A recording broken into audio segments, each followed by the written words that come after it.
So step number 2, mini lesson number 2, connective words. Just like in English, I cannot function in the language. Hang on, there's a truck going by outside my window. So I'll have to wait for the truck to go by with all the noise. Okay, so the connective words are the equivalent of English the, a, and this, that, or is.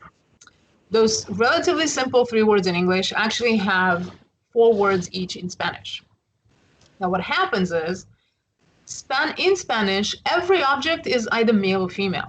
Literally any object under the sun. The air, the skies, the fan, the ventilator, the wall, the floor, the computer, the button, the pen, the remote control, the TV, the egg, the omelet, the bread, anything. Every object is either male or female.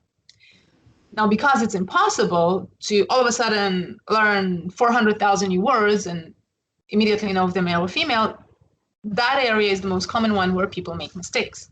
It's very common for foreigners to get confused for the first 3 or 4 years, constantly mixed male-female. It's no big deal. So don't make a big deal out of it. Don't be hard on yourself. Just keep going with it.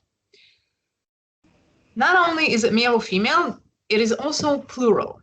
So 1 taco, 2 tacos, right? Single plural.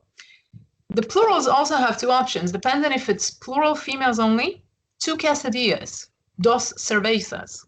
Cerveza happens to be a female object, so 2 beers would be 2 cervezas. 2 cervezas frías. When you add a description word like cold or expensive or hot or tall, the description words also assimilate the male or female ending, depending.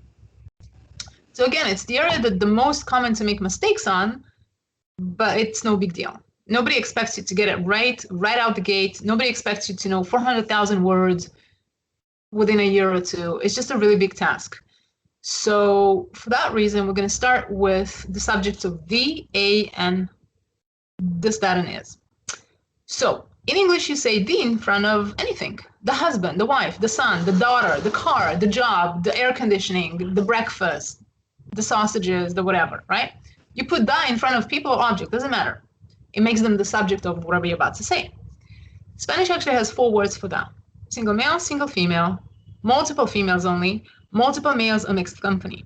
So if you're looking at 2 kids, 1 boy, 1 girl, that's mixed company. It's multiples and it's got both male and female. Same goes if you got 3 daughters and 1 son. You got 4 kids in total, mixed company. You're gonna choose the multiple males or mixed company. It's kind of easy. There's a different word for 4 girls. My nieces, the girls, the neighbor's girls. So the slide that describes the word da, you're going to see 4 words for it, el, lo, las, and los. We're all familiar with those words because we all heard them a million times before.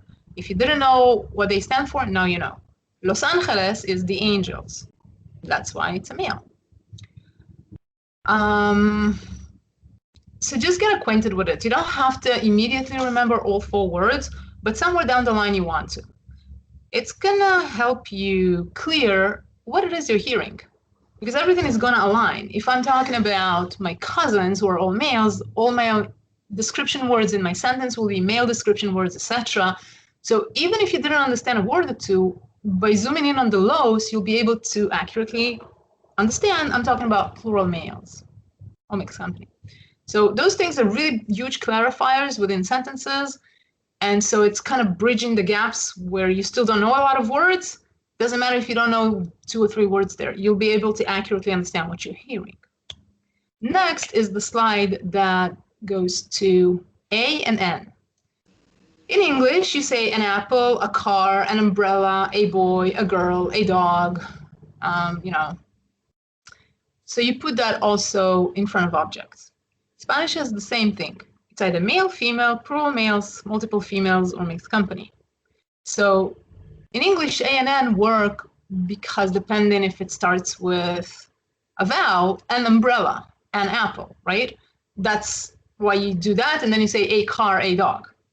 Spanish doesn't care. Spanish only cares if it's single male, single female, multiple males, multiple females, and mixed company. So again, pick 1 or 2 and try to anchor them into your memory within the first week. 7, 8 days. After 8 days, pick the next two. If for whatever reason you get confused or it's too much, never mind, pick one and stick to it. It's easier to master one and move on to the next word and the next word than trying to grasp all four together. It typically doesn't work. So unless you're one of those rare people that it works for you, do not try to push yourself to get all 4 words in 1 week, okay? Next is the slide, the blue slide that says this, that, and it. Now in English, we use it for either animals or objects. We never call a human being it. It only works for animals and objects. Next, in English, the difference between this and that, theoretically, in the dictionary, it says it has to do if this object is closer for me or to me, and that object is way over there. So we use this and that to describe how close or far away from us something is, okay? Spanish doesn't care about all of it. So Spanish only cares if it's multiple males, multiple females, single male, single female. It kind of makes your life easier in a way, because every time you think the word it or this or that in English, you don't have to think very much. All you have to think is it a single male or a single female object? Or is it plural object? It doesn't even matter if you mix your words. If you say single male pen and you call it a single female pen, that doesn't matter. As long as you train your brain to think is it a single object or multiple objects, you're going to be good. And trust me, all those missing pieces of the puzzle are going to come together for you by the end of the first year. So for a whole year, you have carte blanche. You can confuse your male and females and everything, because trust me, at the end, it's going to come together. Just the way it works. Okay? Practice that, and I'll see you in the next lesson. Thank you.